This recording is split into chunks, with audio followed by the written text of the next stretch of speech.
Welcome back to No Nonsense. That's it. That's all 38 game weeks of the Premier League done, dusted, and we are here to assess where the dust has settled, Will. I mean, huge congratulations, Cathal. They said you were going to go down. You stayed up in the end. You proved them wrong. Comfortably in the end, Will. Third from bottom, which in our league is enough. That'll do. If there was a third place, getting rid of people, I would be down. But we have 18 people in our league, Will, which is like the Bundesliga, which only relegate 2, I'm pretty sure. I could be wrong. Okay. But they play less games, of course, in the Bundesliga. They play 33 games. I think they're 18 in the league, and only 2 go down. So even by Bundesliga standards, by Harry Kane's book, I'm safe. And I don't pay the relegation fee. I'm not kicked out of the league, even for an interim period. No shame has been brought on my family. And by the end, I was like, hey, wait, let's really get 2 teams next year. I was getting confident by the end. Yeah, I noticed that. I was reckon, hey, why don't we just really spice things up? This will never happen to me again, he said. But you know what it is? By November, I had stopped playing. And then I came back in, I think it was February. I looked at it and I was like, oh, I'm sliding. And then I ruined it by March. I had made disastrous transfers. So it did it got me back in there. It brought me back in. Whereas if there's no relegation, I would have just kind of languished. I may have still finished third from bottom, maybe bottom, but it wouldn't have mattered. I would have yeah, whatever. I have a life, lads. All right. I don't fucking sit around looking at numbers of grown men. Okay. I got things to do, like talk about it on the podcast. But yeah, I think maybe it was my professional pride as well as a broadcaster. That I was like, I can't be broadcasting weekly about football and then having finish 0 fancy football league.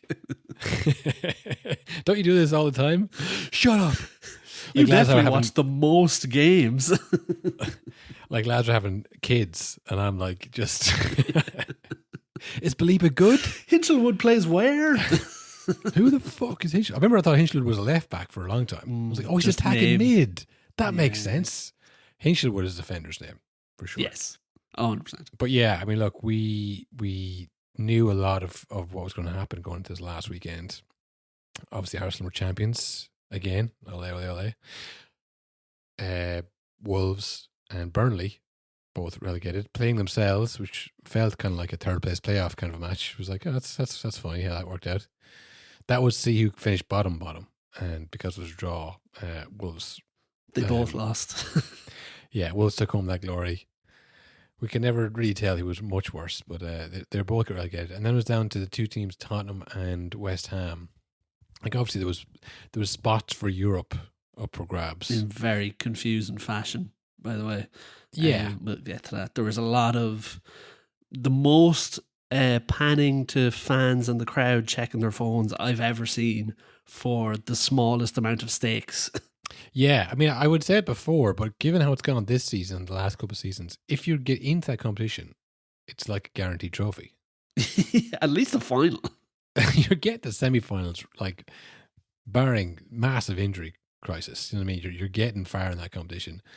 So yeah, we look at all who missed out, but the main, like I said, was relegation. West Ham had to beat Leeds, which they did 3-0, and Everton, a much better side all season, had to beat Spurs. But this is the predicament you find yourself in when you go into the last day of the season. Like, people are done with this, and especially because the Premier League is so strong, every one of these teams has international players, and there's a World Cup. I think 10 days from now they meet up, the England team.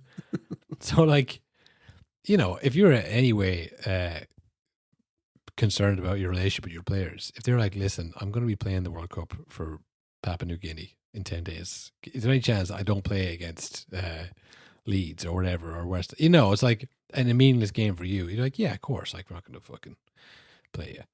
So yeah, Spurs are playing Everton, and I don't think they rested that many players, but it's just you're not motivated as well. On top of that, everyone was kind of angry at Everton for not beating Tottenham. Is the takeaway. And Tottenham won. They stayed up. West Ham go down. I mean, what can you say? It's a crushing one for West Ham, but they just weren't good enough all year long.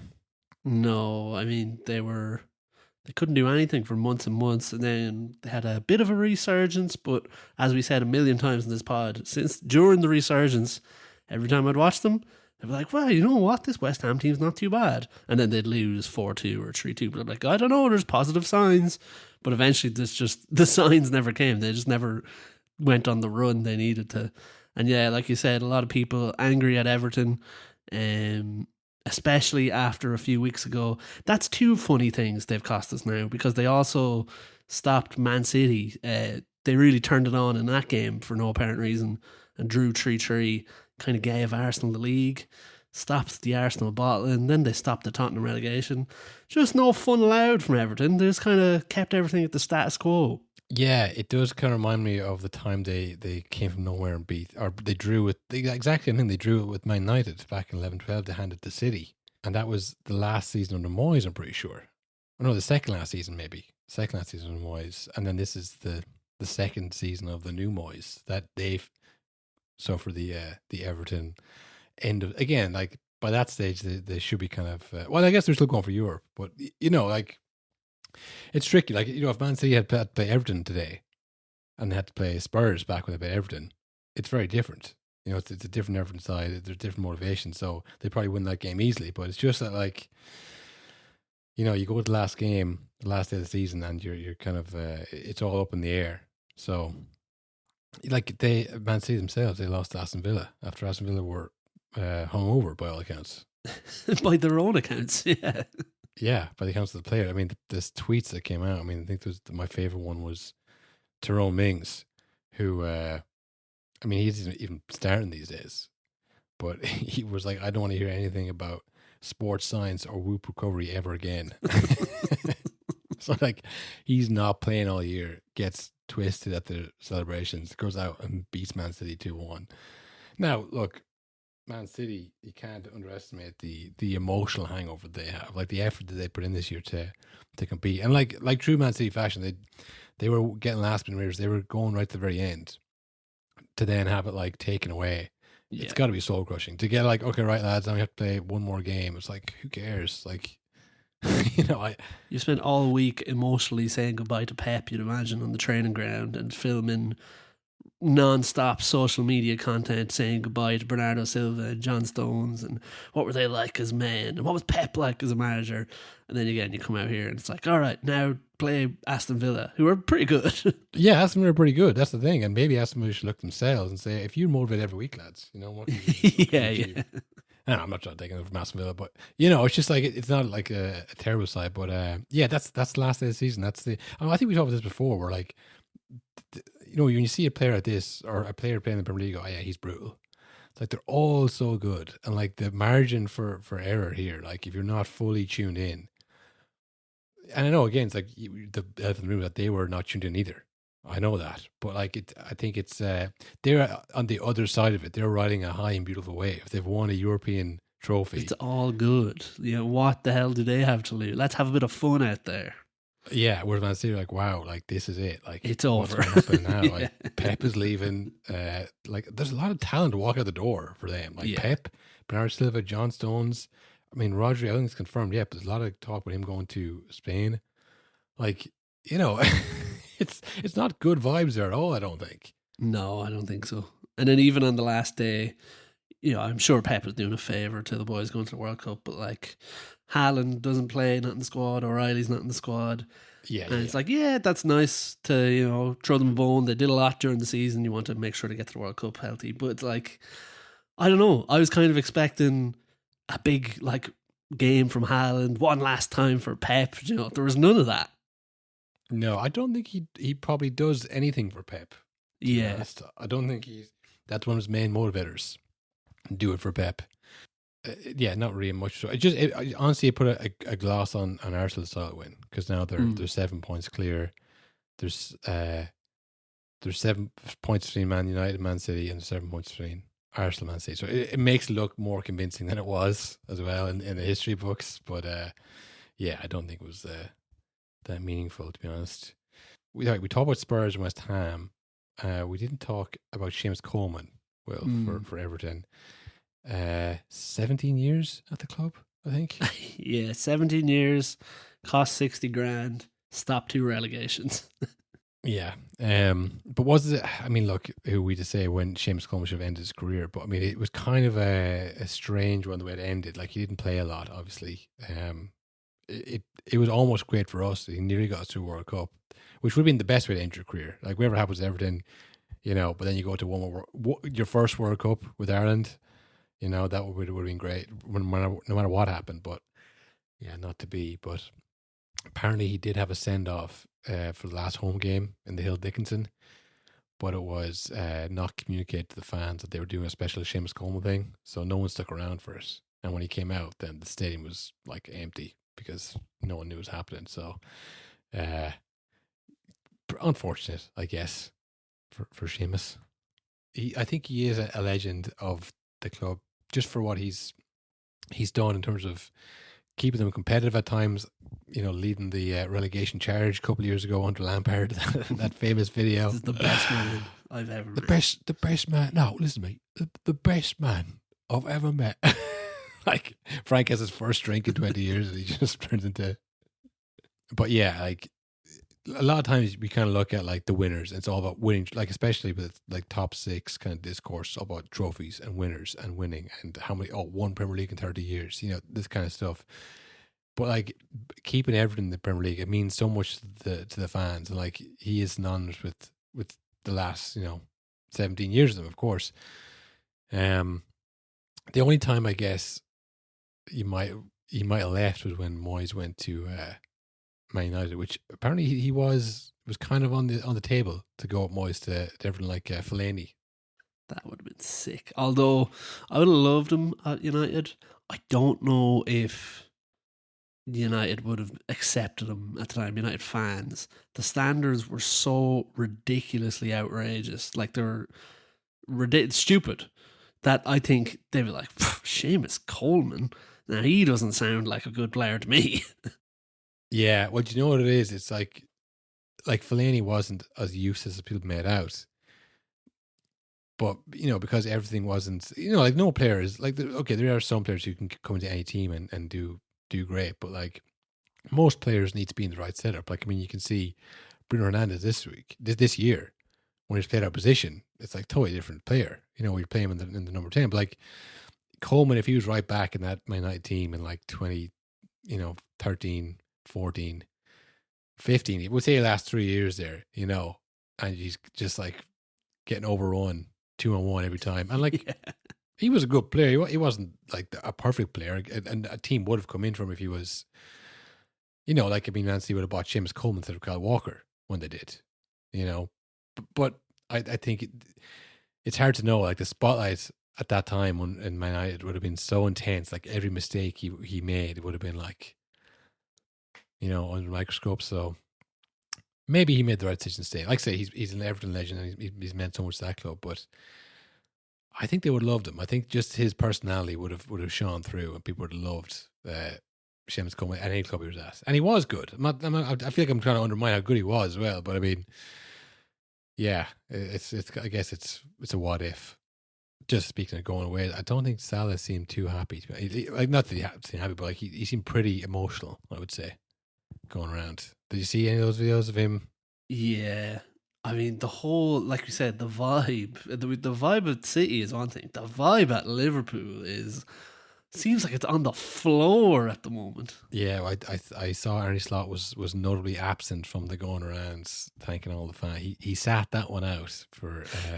Worried Salah would point at him and do the crazy fingers beside the head. Yeah, he was probably worried to get booed, was he? I guess, yeah. Like, I don't know. Slot, I think he does the right thing a lot of the time and he says how he feels, but I just think it creates more issues than it stops a lot of the time. But it's also a big game for Brentford there. That was them going for Europa League or Conference League or anything. In the end, they got nothing after seeming like they were going to get Champions League at one point. Every time Brentford are playing, Brentford are a team you don't watch very much, but they're winning every week. Every time you check the score, Thiago scored 25 goals or something. How have they not gotten Europe?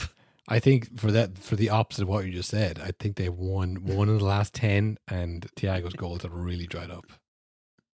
but it felt different. Yeah, they had a great start, but they just got reeled in by everybody else because obviously, like the Bournemouth and Brighton were going very well themselves. So, yeah, missed out on the last day of the season after being kind of the favourites for the kind of unexpected team. And look, at the end of the day, like we'll get into it later on, but everybody said, "Oh, Brentford will struggle." You fear for Brentford. It's going to be a long season for Brentford, we said, and comfortably safe.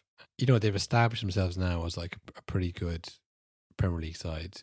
This is their second manager, so whatever system they have in place, that's working. You know, like they're a settled side.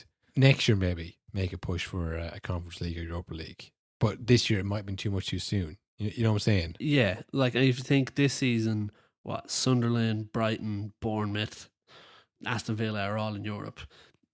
No way all those teams are well able they have a squad fit for Europe and the league and the cups and stuff. One or two of them will fall away in the league next season. Brentford will easily swoop in, I think. Yeah, they'll pick up those points. You know, when you're playing Brighton after they've had a tough game in against fucking Andy McAlala, who I don't think exists anymore. I couldn't think of a Europa League. Shakhtar Donetsk, they must be knocking on the Europa League. You know, Karabag, heading off to these places, and then you come back and you play Brentford's set piece mastery. I mean, they'll pick up easy points.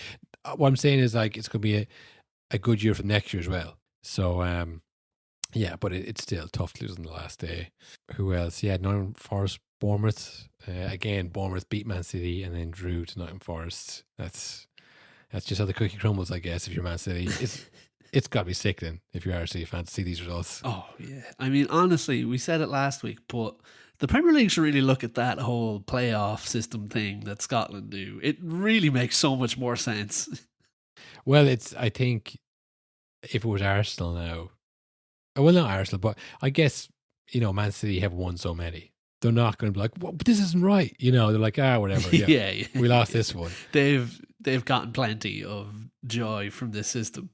But I think if it was a Man United or a Chelsea who hadn't won the league in a while and they came down to this kind of stuff, like obviously it didn't go to the last day. It lost to Everton, which was the real turning point, and Bournemouth, who were still fighting for Europe. So in that sense, the system works. So it was over by the last day, but certainly on this last day, it's like, you know, the only real one was the Crystal Palace manager kind of breaking the fourth wall bit, going, I don't care. I couldn't care less. Why the hell would I bother with that? Yeah, because they were in the conference final for, felt like 3 weeks. They were waiting to play this conference final. So, like, and they lost Arsenal the last day. And Arsenal were playing like Jesus and Norgard, all these boys, all the and the others, you know, the supporting cast, Max Dowen and you know, Zubmendi, Mascara, all these boys were starting. So, Kepa was in goal, made a great save. You know, so it was. That'll tell you. That'll tell you what was happening in that game. Yeah, that was, and then the one more was Sunderland Chelsea. Sunderland beat Chelsea 2-1.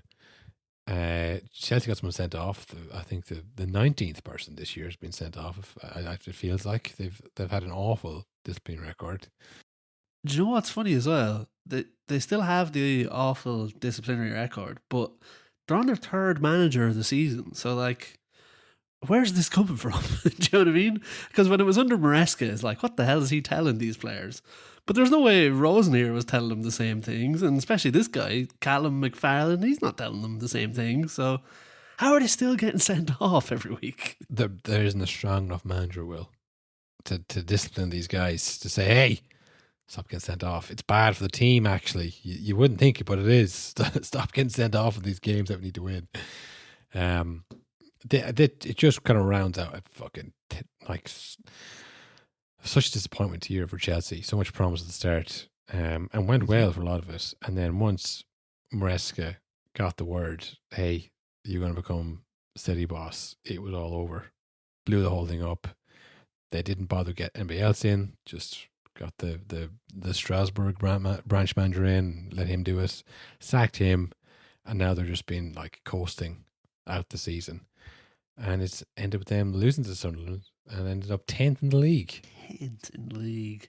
The Club World Cup champions. How far they've fallen, Will.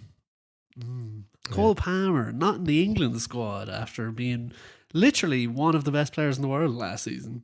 Yeah, although last season he fell off as well towards the end. Yes, he did. Yeah.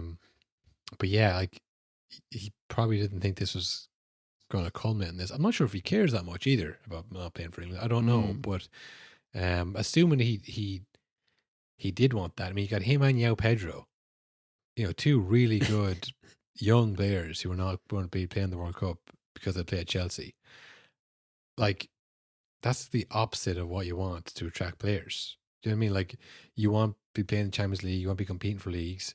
One for as a competitor, as a sports person, for endorsements and all that. But then there's always that one of like, he wants to play in the World Cup. He wants to make his World Cup team. He wants to be playing with a big club. And like, you now have two prime examples of like, if they were playing anywhere else, they'd probably be on the plane. But I do think like that is awful. They've had an awful season. I could see them doing well next season though. I don't know what Alonso is going to be like, but just based on the fact that, again, look at United this season from only playing one game a week. And now they crashed out of both cups early as well. So Chelsea will have to do that if they really want to fly in the league. It's a blueprint to follow for sure. Yeah. But, I mean, they're just going to come back. They're going to have so much more rest than the others. And then, like I said, their two best players are not going to the World Cup. So they have a whole summer off when everyone else has been playing for the last 2 years straight, it feels like. That's true, but they do have a big squad, Will. To have no extra games for these guys to play, it'll surely That's true, bad feelings in the squad that like, because or else Alonso's going to have to do a Maresca and say, right, the following people are cut. You can fuck off. We don't need you. It's funny to have to do that again a season later. Or what's their summer going to look like? Are they going to buy? Like, are they invest loads of more? They always buy. They'll buy.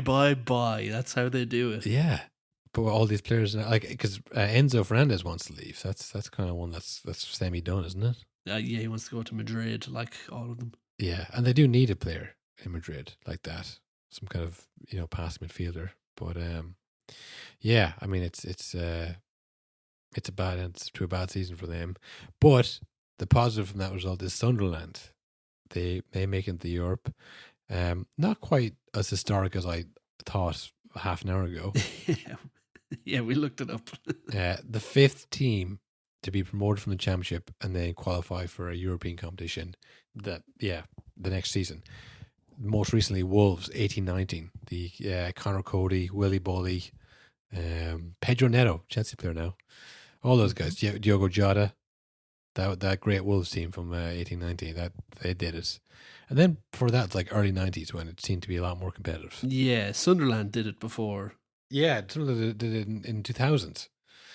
But a lot more ability to move up and down the table back then. It wasn't that big a deal to get relegated. You can right back up and go straight to Champions League if you wanted to, The money was the same. You know what I mean? There was no TV deals. So yeah, I mean that's kind of it really. I'll be honest with you, I didn't watch any of the Pep Guardiola send off. No, I just saw one clip of it. It's funny because it's like a clip from his speech and then a clip from later that night where a fan sees him and like he's teary eyed and he's saying the speech. He says, "You have to do me one favor. If you see me anywhere in the world, in Manchester or anywhere else, come give me a hug and we'll talk about Manchester. I'll need that." And everyone cheers. And then it's a video of him later on in the evening and he's cycling somewhere and some guy's following him. He's like, Pep. And Pep's just cycling away as fast as he can. Well, he doesn't know he was a fan. He's cycling, he's on the road. He didn't mean today. He meant in the future. He meant like never, Don't. Yeah. Pep's great, but only when he loses control of his emotions, and then we can, But like we will never replace him. Speech. That's Pep on camera, like the most disingenuous guy you've ever met. Like, come and hug me on the street. Like, you do not want that. Nobody wants that. I'd love that, he said. It's like when he who was your man? Harry Arter. Do you remember he had like, he lost his child or something? And Pep felt bad for him. Obviously, I mean, empathy, not felt bad for him, but like, he went over to him and was like, "You're one of the greatest players I've ever seen." And then Harry Arter went, "Well, sign me then." He was like, "No, I didn't mean, I didn't mean like that. I meant have a good night. He was like, why say that then? Say what you feel. Say, listen, sorry for your loss or whatever, but don't just blow smoke up his arse because you want him to feel good. It's just like, that's who he is. He just like says things, or you man Nunez, one of the best players in the world, and then people are like, what about Nunez? He's not very good. It's like, yeah, that was a lie. I don't know why I said that. Just he wasn't playing for me then. I didn't think he ever would. I thought I could say that and get away with it. But there was a great clip I sent to you during the week from the day they announced he was leaving on the City Instagram and all that stuff. Yeah. They made like a really nice video where he gives this speech and it's edited together. But it has one particularly interesting line where he says, "Don't ask me why I'm leaving. There is no reason." Yeah, that was weird when they're editing that together. I don't know why he put that in there. No, it's fine. It's whatever. But I guess we have to do the conversations now, the tedious conversations of is he the best ever? Is he better than Ferguson? Carragher thinks so, Will. Yeah, I've seen a lot of that. I think the big answer is, who cares? Yeah. Who gives a fuck? Is the endless, never-ending comparison. Yeah. To again, two totally different worlds. And it's like, you just have to wait a few years though, because you have to see how the charges pan out before you can actually judge them. I mean, look, that's the thing. It's very different. Like 1986 when Ferguson took over, it's like trying to compare a player from 1986 to now. Yeah, like the landscape of football has changed so much. The job is very different in terms of coaches versus managers. The competitiveness of the league was maybe more in the early 90s and late 80s, but then the money now as well is different. Like there's so many different things that are it's hard to compare. And I mean, I always say that one thing that you haven't really seen Pep do is take a team from nowhere, or not competing, let's say, not a team from nowhere. Like obviously Man United was still a big club when Ferguson took them over, but they hadn't won in a while. And he not only brought them back to win, but kept it competitive, I guess. So you haven't seen Pep do that. Yes, he took over Man City when they weren't who they are now, but they'd already won a couple of leagues and they have the backing of the nation state. So it's and then before that it was Barcelona, who again for Barcelona standards weren't doing too great. They were maybe too reliant on Ronaldinho. That's where he got them from, and he brought their young players. And I say, I'm not trying to undermine him completely, but it's you can't compare these eras together, because the footballing landscape has changed so much. So it's just give him credit for what he's done, and you can criticize stuff as well. I guess the charges is one thing, whatever happens there, but yeah, he'll definitely be missed by Man City, no question there. Yeah, and they have announced I think they might have done it actually on the last day, that one of the stands is now the Pep Guardiola stand, and they're also building a statue of him outside of the stadium. And I found out they're also building a Kevin De Bruyne statue, which I didn't know. They love a statue over there. Yeah. No Yaya Toure statue?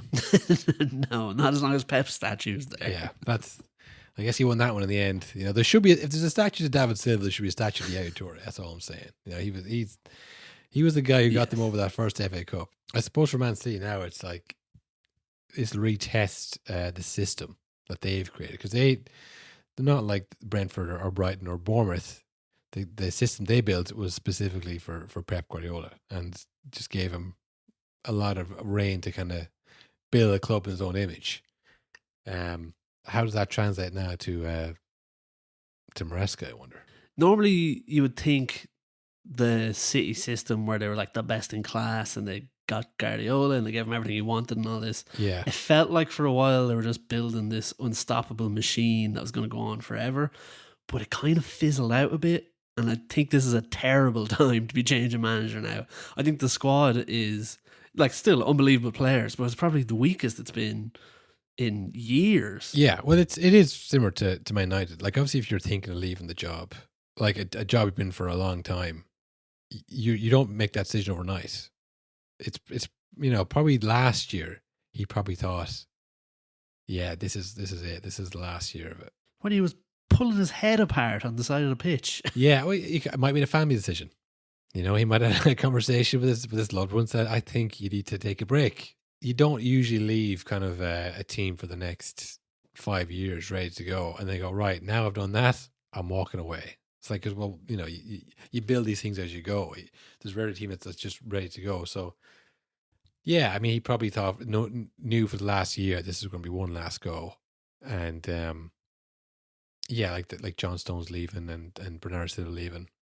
He knew all that was coming, but it wasn't going to be on the forefront of his mind. It was going to be, it's this season. You know, that's the main focus. That's the last thing I need to do here. I guess Maresca coming in is kind of like David Moyes coming in at Man United, where it's like, you know, similar. He obviously worked with Pep as well, but it just feels like it's never going to work.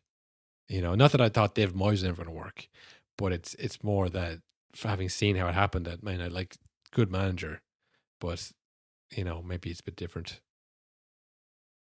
Yeah, I don't think the City fans are going to give him any kind of rope at all. I think a run of bad games and they're going to be calling for his head, and yeah, they could be in scary territory where it takes a long time to get it right again. Although I was thinking they probably have it set up nicely where they have Maresca in. Even if it doesn't work out, you have him for a year or two, then you get your boy Company in, and that makes sense. Yeah, Vincent Company. That's kind of the next one that would kind of line up. But yeah, I guess for City fans, well, they've won so much now. If they start next season looking like they're not going to compete, they're just a team. How could you go to that? 3 seasons without winning, having won like 7 in a row, or the fuck 7 out of 6. It's like that's tough. You know, and if you're a City fan, you probably get a lot of stick for, you know, fair reasons, but you can always say, we won the league. You know, so if you lose that, that's kind of your last card. It's like, okay, right, this isn't working. Get this guy out of here. Sack the manager. And like we've seen now with United, seen it with Liverpool, seen it with Arsenal, like once you lose a few in a row, it does start slipping away very quickly. Yeah, he's got to get the players on side. You know, if he has that, they'll weather the storm. As we also saw with the likes of Arteta or Jurgen Klopp over the years. You know, you can come out of these things if you all have the buy-in of the players. But yeah, I mean, it's look, that's next season's problem, I guess. And best luck to Maresca. Not that that's been confirmed 100% yet, has it? No, but although I'd imagine Chelsea taking City to court is pretty good confirmation. Yeah, everything but the final fixture has been confirmed. I guess that's it then. Will, that's the league. What should we do? Should we do our awards first, or should we do our retrospective on the preview episode? I think we'll do the awards and then we'll look at the predictions. I have 2 categories for the award because, you know, player of the year and all that stuff. I mean, we don't watch the games. So I'm not going to give my team the season, you know, right back. Fucking Reece James. He was good, I think. It's got to be Reece James, yeah, or maybe Timber. It's like, yeah, the two players I know at right back. No, I have one, which is just moment of the season, Will. And it's more kind of a trip down memory lane. So I'll read out the nominees. Yes, please. Amarin on the sideline against Grimsby. Oh, it's a classic. Doing the tactics. Like that's the fact he wasn't sacked that late night. You know, he should be. Yes, he should be sacked 11 p.m. that night. The news should have come through, but it was like a few more weeks after that, wasn't it? It was a while after that. It was like a few months after. I mean, he was in the pouring rain doing the tactics board while losing to Grimsby. And then do you remember his interview after the game where he's like, look, if you want me to go, I'll walk out right now. They should have said, yeah. He was begging for it at that point. Next, not in any chronological order, just how I remembered it. Arteta pressing the Atletico players in the Champions League. Yeah, summed up the season. That was insane. He needed to be stopped there, but again, the weak referee association just couldn't do it. He's going to come onto the pitch someday. He's been given the freedom to do so now. It's going to get worse. He keeps pushing it more and more. Eventually, he's going to tackle somebody like it's a fucking charity game. Sticking with the Champions League, Bayern versus PSG, first leg. Yeah, just the game. That was fucking the best. That was just like an oasis in this desert of a Premier League season. Just like, wow. Yeah. This has really filled me How up. it used to be, how we used to imagine It was used to be. literally like a nostalgia game. It was just like, wow, this is how it used to be. And it wasn't, because there was obviously parts where people defended and stuff. Like, no, in this game, it was end to end, the best attacking players in the world, the best defenders in the world, made it look ordinary. You know, and then the second leg, we saw how a semi-final usually goes, and it's a bit tighter. You know, there's a lot of tactics. People get squeezed out. You know, like Elise was the fall guy. Like, he didn't show up. You know, ordinary in this game, even though they had very specific tactics to target him. But that's not what football's about. You know, we just want to have heroes and villains. But yeah, that game was great. Ange Postecoglou, I don't have a specific moment, but just his return to Forest. Just letting the Premier League world know it was in fact me that was the issue at Spurs for a while. Yeah, there. 39 days, doesn't win a game. He's sacked, and we haven't heard a peep from him since. It's just like, was that even real? that happened this season? Sticking with Nottingham Forest. Again, not in any particular order, but the Morgan Gibbs Weiss saga with the going to Tottenham, that falls apart. The weird hostage video with The banner. with Marinakis, and then the banner culminating with him not making the World Cup squad because he's not a big club, essentially. Like, let's be honest, that's what happened. And let's not forget, he ripped it up, but also in the process, he got his entire skull caved in. Yeah, hell of a season for Morgan Gibbs Weiss. And yeah, a lot of lows and some highs, some personal highs, but more lows, I would say, to be honest. The Chelsea huddle. Yeah, of course. That's what I was waiting for. Respect the ball. The Rose. I mean, Rosier could be his own little thing, just linked in Liam. Another, like, was that real? Did that happen? Did I imagine that happening? Yeah, weird kind of mind games. Like, to be fair to Rosier, that was his idea, because as soon as he left, they stopped doing it. He got them to do that. And then when they saw the reaction online, they went, we're clowns. He's made us. we did the thing for him, and everyone thinks we're morons. So that's great. And that was probably the beginning of the end. Once your man, the ref, fucking the same guy who didn't send off Kai Havertz against Burnley, Paul Tierney, which I think was the same guy that, like, Klopp shouted in his face and made up lies about. I mean, he gets under people's skin. It's what you want from a ref. He truly is a ref. You know, your favorite ref, Paul Tierney. And then finally, Will, one you might have forgotten about, Gahey and Keane for Everton, the slap. Oh, Slapgate. yeah. Gahey getting sent off, Pickford like manhandling it away from him, Keane winding him up. I don't know who that was against, even. I forget who that was against, but that was just like, oh yeah, I remember that. That was very funny. Yeah, I'd totally forgotten about that. That was great. I think that was against Man United. Was it? Yeah. Yeah.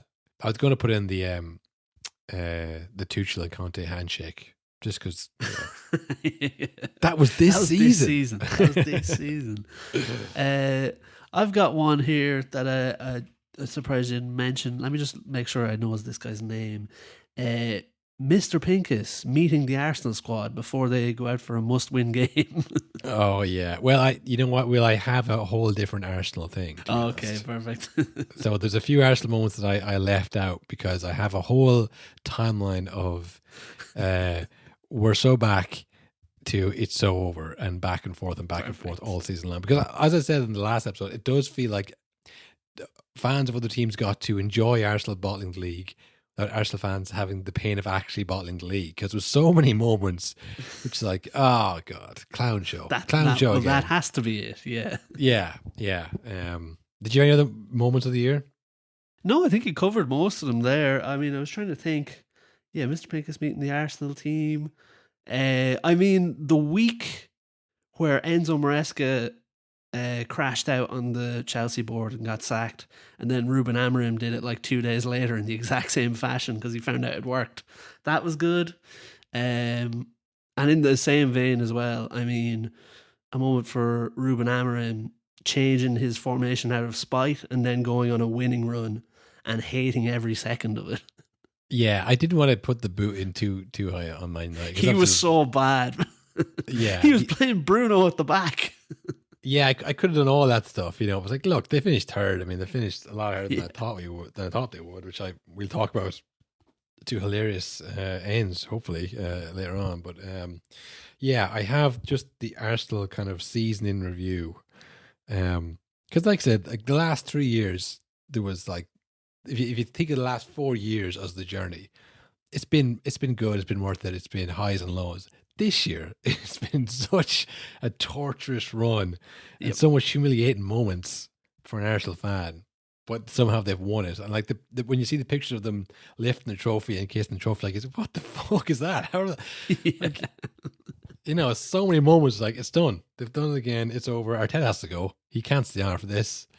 But yeah, this is in particular. This is in chronological order, if I can remember it well. There's probably stuff I've missed out that, because some of these things are very personal to people. But if I've forgotten anything, let me know. But yeah, start of the season. They obviously beat Man United in the first game, but first game season, not much you can take from it. Cagey enough game. But the second game, they unveiled Eze after getting him from Spurs. They beat Leeds 5-0 and Gyökeres got 2. And it was like, this is it. Like, we're so back. It's like, this is the season. Like, look at this team. Eze's not even playing. Wait till Eze comes in, We just beat our promoted side 5-0. I think it was the next game, they lost 1-0 to Liverpool. And then they're down to third. And I was like, yeah, well, they're the ones who got, and Liverpool were going on this run. They were the best team at the time. Hard to remember that Liverpool were like favourites at the start of the season, but it's so over. I think, 2 games after that, I think they drew at Man City. It was 1-1. It's like, okay, so you've lost to Liverpool, drew at Man City. It's so over. Gyökeres is not the guy who we thought he was.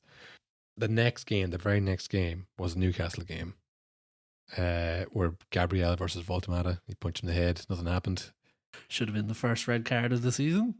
But it wasn't. And Gabriel got a 96-minute header from a corner. And it was like, oh, Newcastle, the bogey team, we're so back.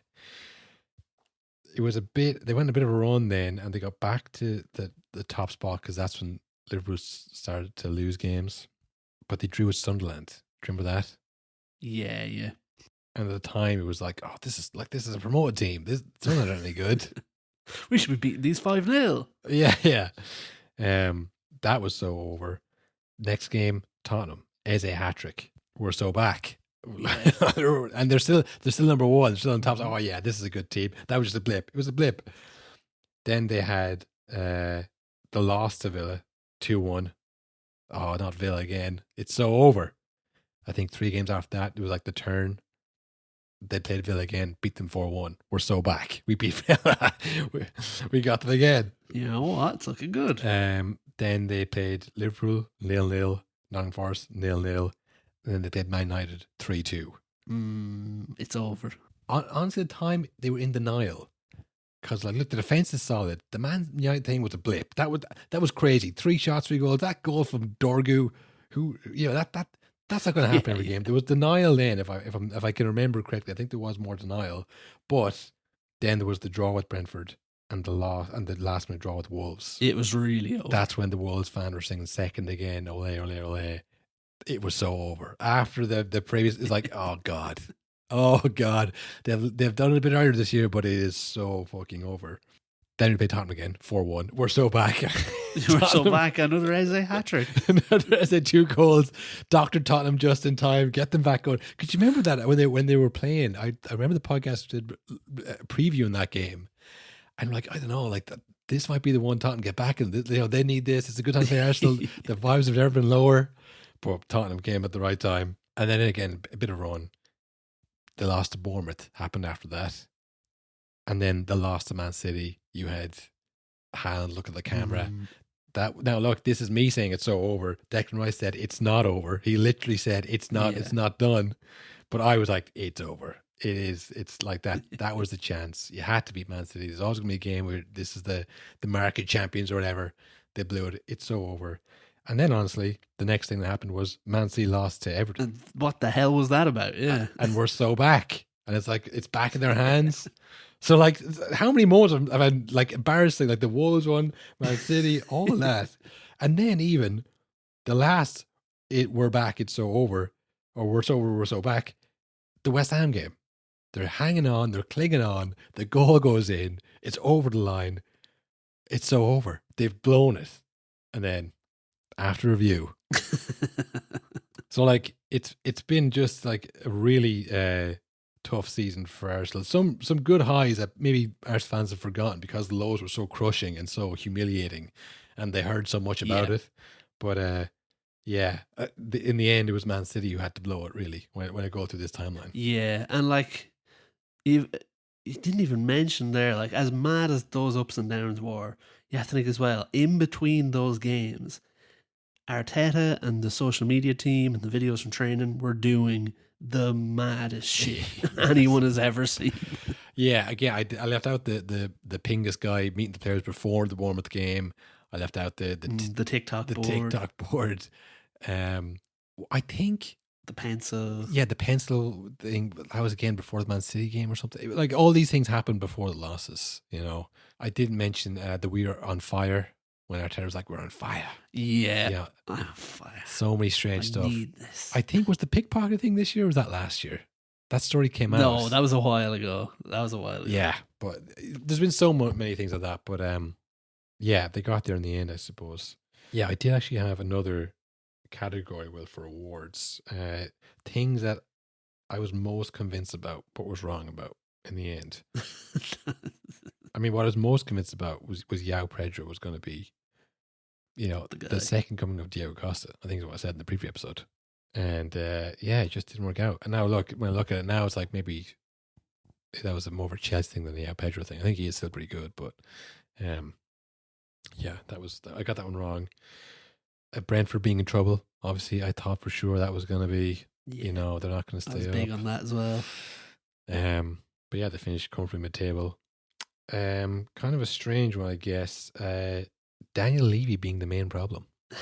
Oh, you thought it would all change when he was gone? I thought he was one of the main problems as to why Spurs were the way that they were. I thought like he's holding them back. You know, he's too good at his job. You know, he's keeping them on the straight and narrow. But really, you know, he was doing that and finding good value for money. You know, like maybe they're still doing that, but just not getting the best players in. Now, look, I know they had a tough season with injuries and changing managers and all that stuff, but I don't think you can really lay the blame at Dan Levy's door for this season. Again, like people love to say that, like Levy is the reason for everything that went wrong at Tottenham, but like he was very much the reason for everything that went right. He's the one who got Son, for God's sake. Yeah, I think it's the opposite. That's why my conclusion is like Daniel Levy actually could maybe get any job he wants now if he wants to go back into it. I mean, they finished 17th 2 years in a row. Really bad without him. And then finally, we're kind of a longer one. And I've already kind of apologized for this one, but my feeling that Granit Xhaka was not good at football.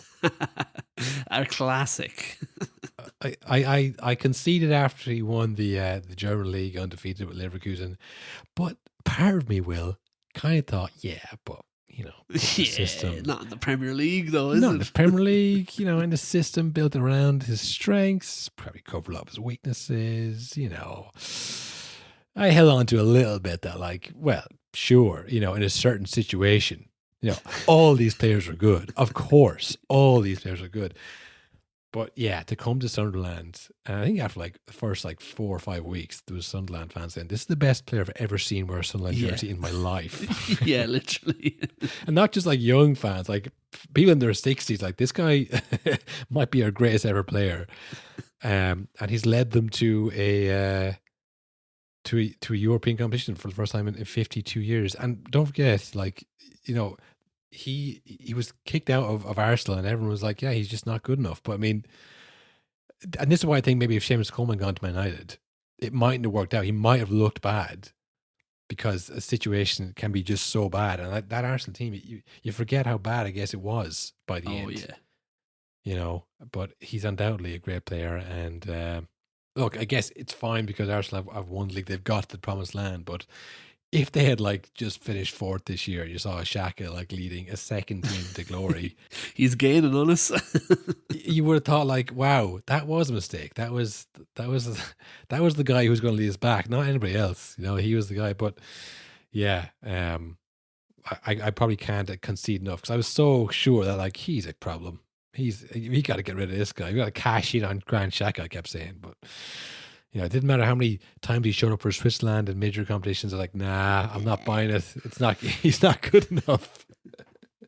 Very good chance he lifts the Europa League with Sunderland next year. Yeah, that's it. So fair play to him. So if you cast your mind back, Cathal, to the very start of the season, we took a lot of predictions from the listeners on our Instagram. We ran some polls and that kind of thing to see what was the vibes going into the season and see if we could predict anything. And I'll read out some of the results of some of these polls. So we asked, are Man City back?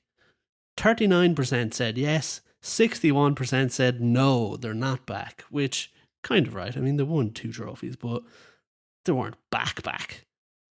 Yeah, they got 2 trophies, but yeah, not the Man City of old for sure. The next one was, will Man United finish in the top 8? 53% said yes, 47% said no, right down the middle nearly. And they did. They finished 3rd pretty comfortably in the end, which it does seem crazy that they were so bad that was the question. Yeah. We did a whole bit on this in the preview pod where we kind of discussed this, and the conclusion we came to was like the top 4 is set. Top 4 is set. It's Chelsea, it's Liverpool, it's Arsenal, it's Man City, and Aston Villa and Man United kind of snuck in there. And Chelsea got nowhere near that. So we were also going like, look, are Man United better than Aston Villa? And we're like, no.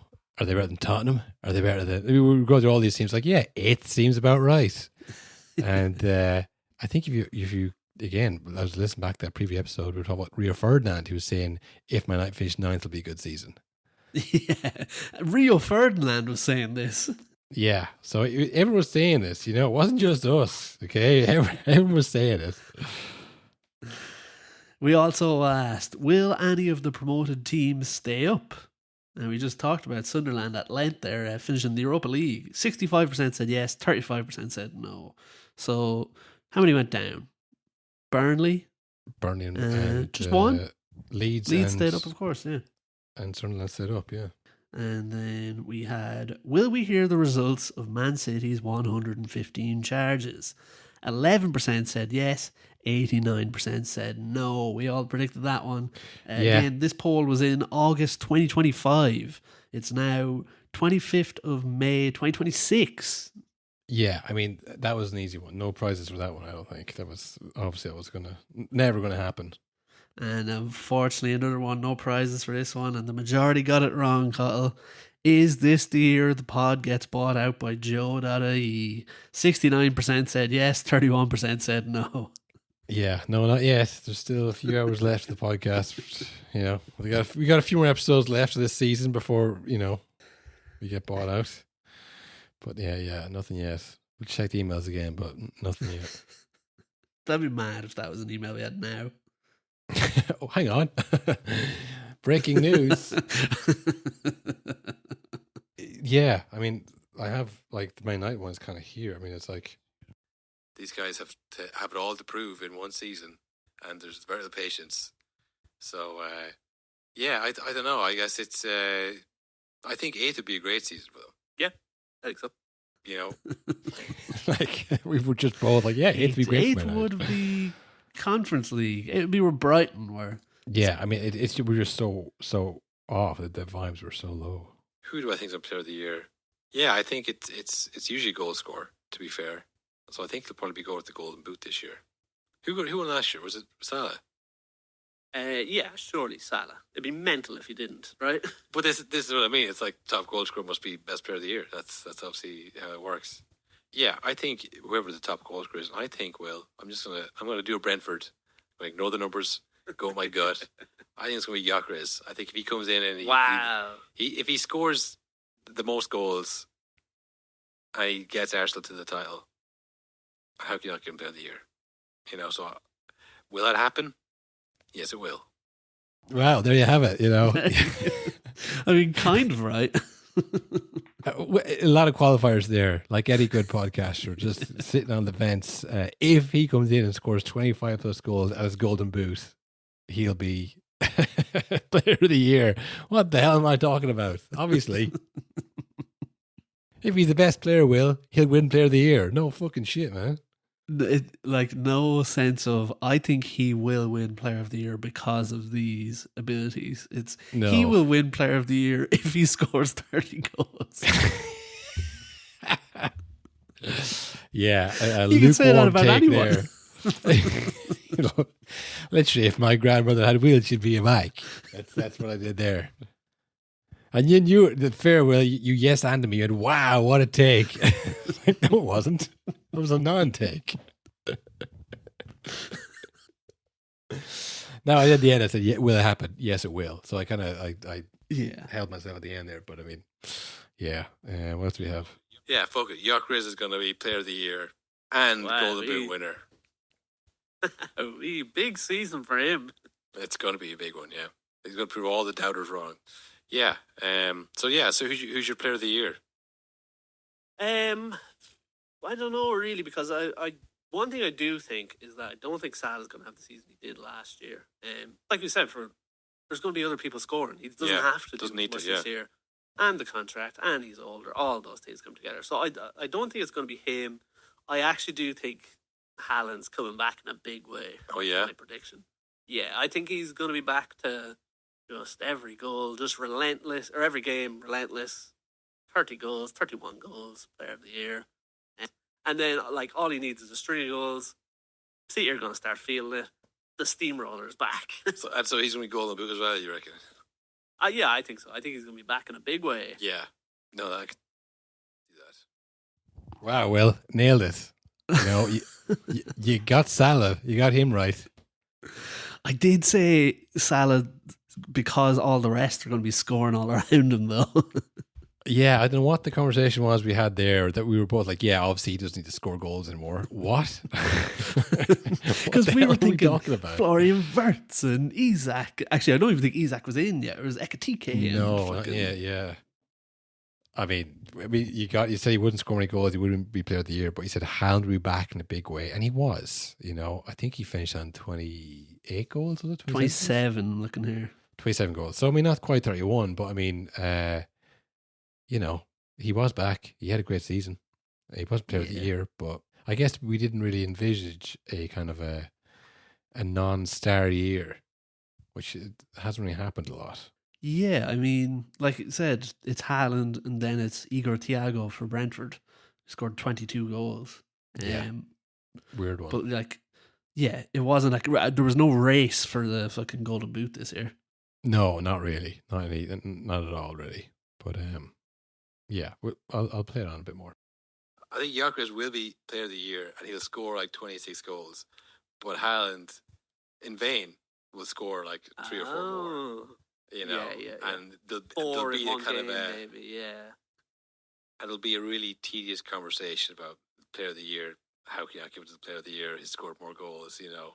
And then it's like, well, what's his goals mean to the team? You know, do they convert to one of those like awful conversations? I can see that, yeah. Know?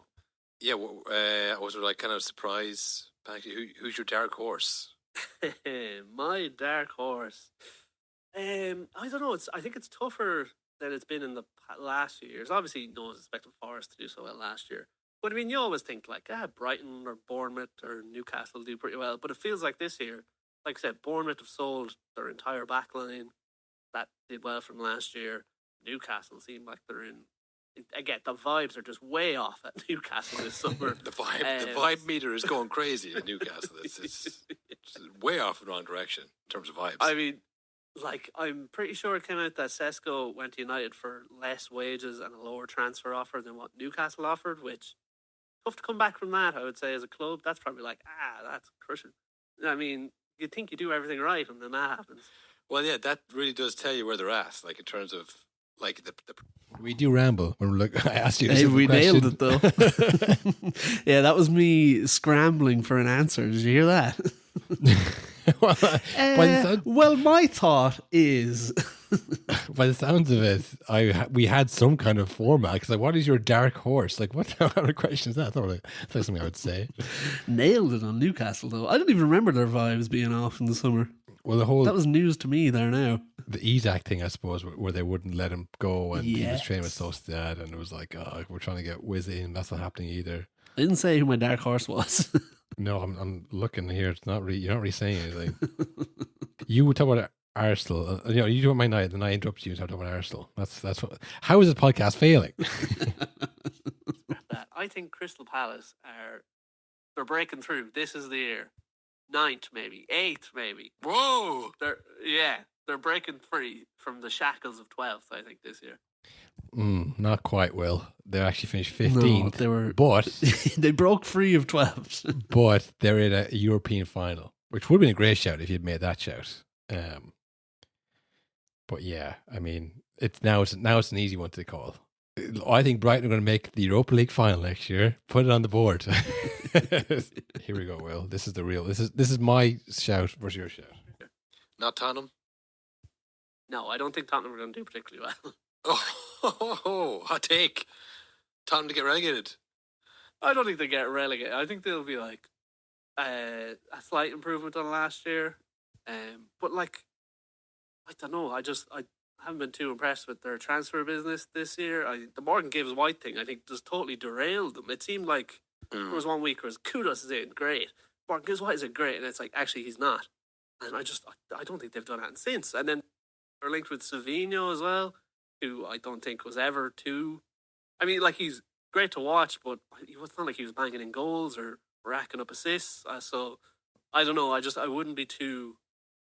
I wouldn't be too impressed with their squad coming into this year. And again, not that they're bad or anything, and they're playing the Champions League, but I just think there's a million Tottenhams now. Like, I think Man United are a Tottenham now. I think Bournemouth are a Tottenham. Do you know what I mean? They've kind of slipped down into that pack, I think. I think they're a lot better than Man United. Anyways, around here I say, Will, but you got it completely right. Fucking nailed that You one. actually called the middle class uprising of the Premier League, where there's a million Tottenhams now. You fucking actually, like, Mystic Mac, like, predicted it perfectly. Like, there's a million Tottenhams that are slipped in that pack. There's a lot more competition, and they're going to do slightly better. They won't get relegated. You even called not getting relegated, but just slightly better than last season, which is what they did. Yeah, because I just looked it up there. They got 4 points more this season than last season somehow. To the fucking number, Will. Amazing. Nailed it. Yeah, nailed that. I didn't rate Thomas Frank at all. That was what it really was. I obviously went on a bit of a 3-minute rant there saying they're way better than Man United, Will. So, look, we don't need to listen to that, but just know that I got that wrong. I think Everton look good. I don't know if we mentioned it yet on the pod, but Jack Grealish, they're on loan. Very excited for that. Either way it goes. Almost as excited as I am for Dewsbury Hall, also on loan to Everton. Huge, Yeah. That's great business. That's a better midfield than they had last year. Jack Grealish and Dewsbury Hall sure. is pretty decent for Everton. I think they're the ones now where it's like they could be definitely on the bold relegation, or they could be up there pushing for 7th. Yeah. They have a few decent players. Jake O'Brien could be a huge year for him as well. Don't forget. New stadium.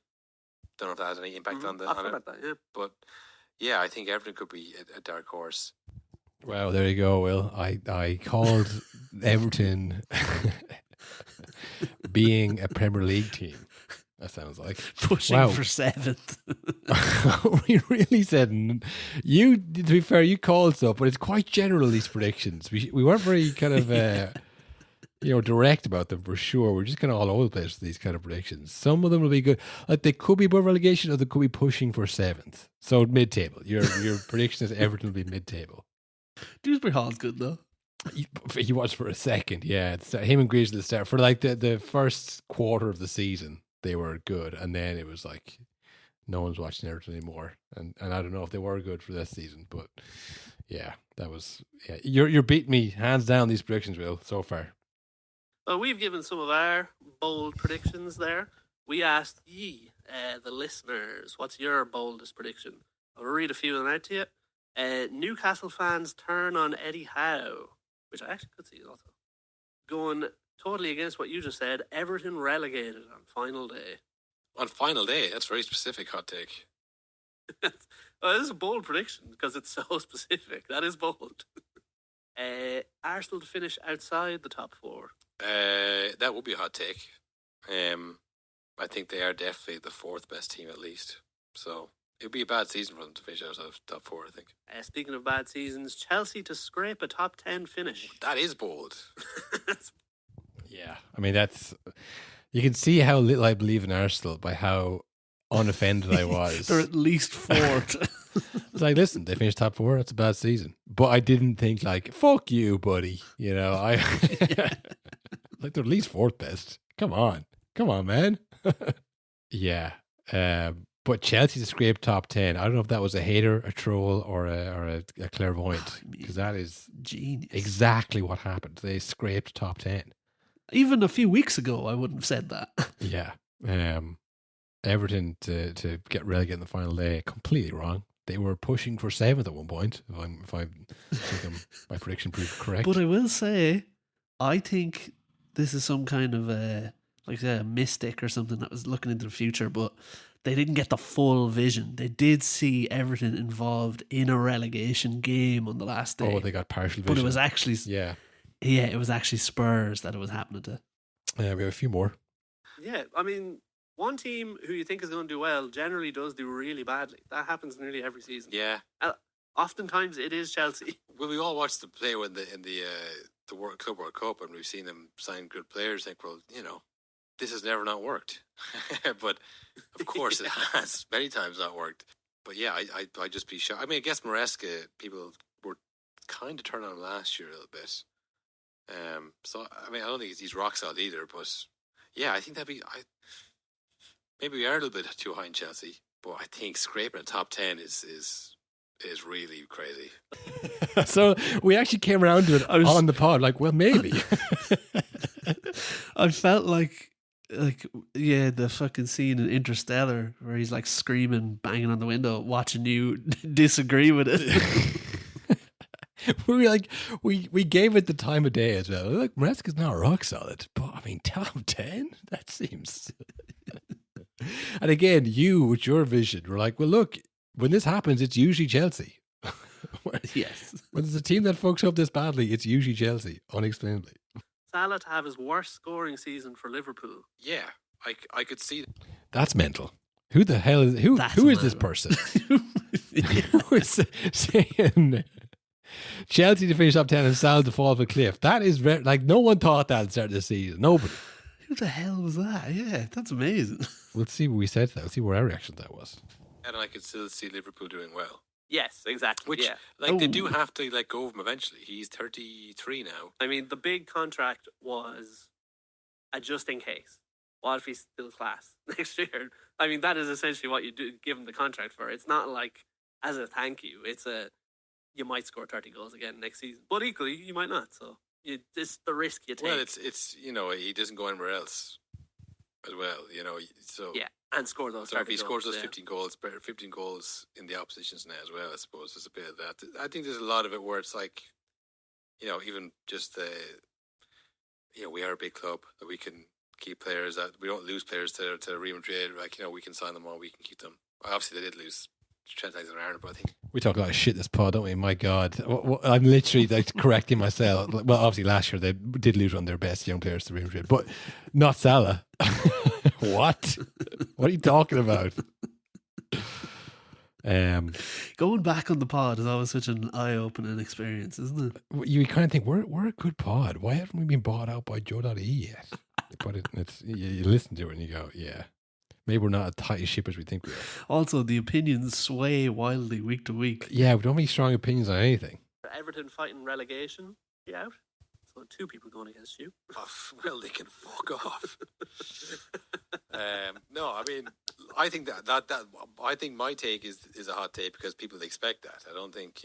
Yeah. Like they signed Jack Grealish in Dewsbury Hall. Like I'm kind of messing as well. I like those players, but they haven't signed Tony Kroos to his prime. I'm just saying they could have a decent season under Moyes as well. I think he's obviously he's solid. A solid manager. I think he could get them up to that mid-table spot, which I think most would expect them to be below that. And the final one here, Spurs finished bottom half again. Yeah, I think that is a hot take. I think last season was insanely bad for them. Just, again, given the players they had, it's not this kind of arrogance of like, oh, they're too good for this. Like, player for player, they shouldn't be down there. Well, it does speak to what we think the season's going to be, where it's so unpredictable that really nothing is too hot to take. Because you could kind of say anything and it feels like you'd be like, yeah, I can see that. Because it's a season of total unknowns. What are we doing? What are we talking about? You know what? It's too hard to predict. So we'll just call it a season of complete unknowns and leave it there. Like, I like as well. Literally in all these predictions, like that one there, it's like Spurs to finish bottom half. You immediately go, well, that's a hot take. I don't agree with that. But then also, no chance. Being like, but of course, maybe. Because like, I don't actually. Of course, maybe that is possible. Oh, that's good. So there you have it, folks. Will got some exactly right. I didn't make enough solid predictions to get too vague, except for the ones that I did say, which was Gyökeres to score 26 league goals. But even then, it was tempered with if he scores that and if he plays well, he'll be rewarded. They're mostly Everton based. I got pretty hot on Everton, for a second there. I was like, Everton are the team, boys. They're going to finish mid-table. You wait and see. Now, look, they've been so solid this year, maybe it's hard to remember how bad they were. But, because didn't David Moyes come in and kind of save them? Yeah, they were They were kind of Spurs, where they were in relegation battles 2 seasons in a row. So for this year to be never in danger and to get back to where they used to push be for 7th, pushing for 7th, baby. Maybe that was a hot take, but it's not really that important of a hot take, I guess. Is this the real one? Why didn't I say anything about Man United or Liverpool? I guess that was the main one. You got the fans got it pretty much on the nose there. Bang on. Whoever those predictions were. But yeah, I mean, look, that's it, I suppose. We have the Champions League final this weekend. PSG, Arsenal. We might do a preview maybe of that, or I don't know, midweek. We'll do something. We'll do one more episode midweek before the Champions League, I think. I'm not sure what, but we'll do something. That's not going to be on the Patreon. That's going to be free to air. There's no reason why. Don't ask the reason why. So don't worry about the Patreon or sign up for that. That's okay. No. There's no link in the description this time, folks. It's okay. But yeah, we'll be doing one probably Monday, I guess. Bank holiday. The June banker. Yeah, bank holiday. June banker. Is it bank holiday already? Again? Yeah. Oh my God. They come out fast in the summer, which is good. It's a good thing. Unbelievable. So we'll be doing that Monday, and probably out Tuesday or that. So yeah, that to look forward to.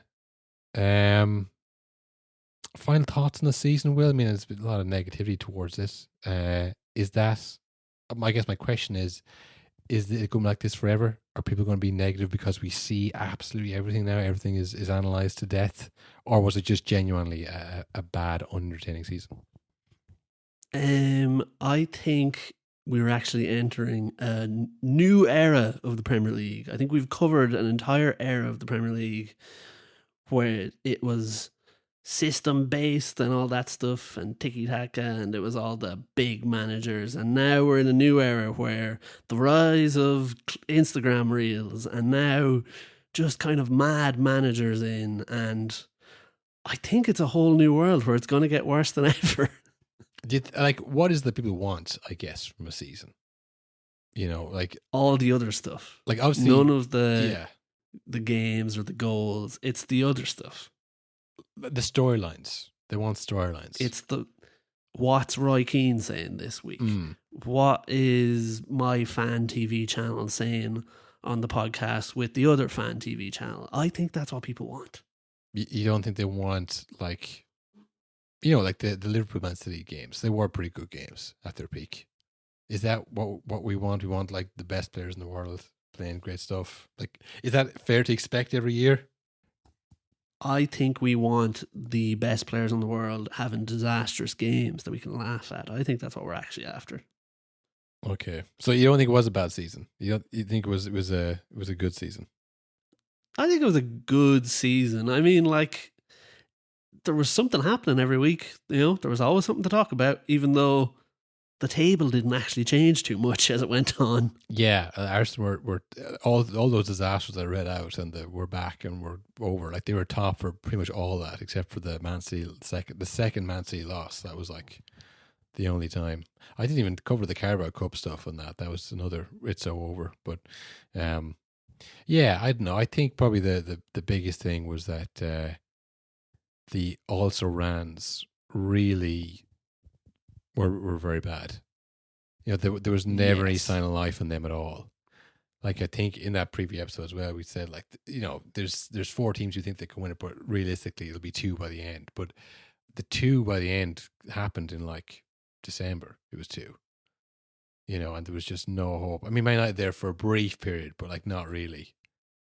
It was too late. Yeah, it was too late. If Carrick had been manager, we'll never know what would have happened if they'd sacked Amron after the Europa League. But I saw the most useless table there is, Cathal. The table of Premier League since Michael Carrick took over, and he won that one. Well, look, it has his name on it, so that makes sense.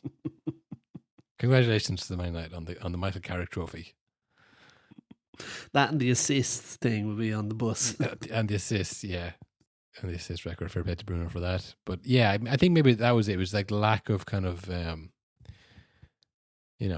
exciting players outside of the top 2. The top 2 race can be whatever, but there needs to be something that's going on, and there just really wasn't. There was no like emerging stars or anything like that, The top 8 all getting European football really puts a dampener on things. You don't even know who's gotten it in the end. Yeah, it feels less important, I mean, Liverpool got Champions League football. They lost every week.